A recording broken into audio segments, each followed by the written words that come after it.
Tired of struggling to connect your Salesforce org to VS Code?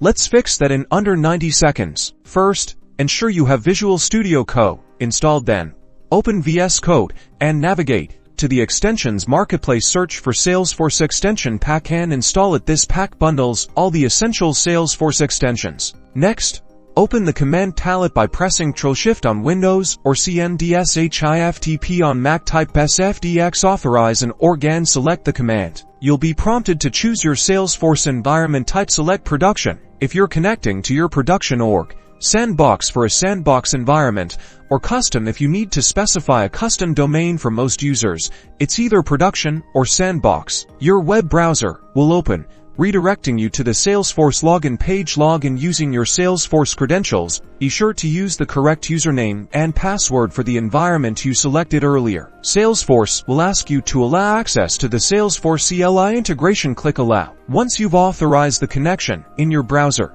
VS Code will display a success message confirming that your org has been authorized. Finally, verify the connection by opening a Salesforce project or creating a new one. You should now be able to access and deploy metadata directly from VS Code, and that's it.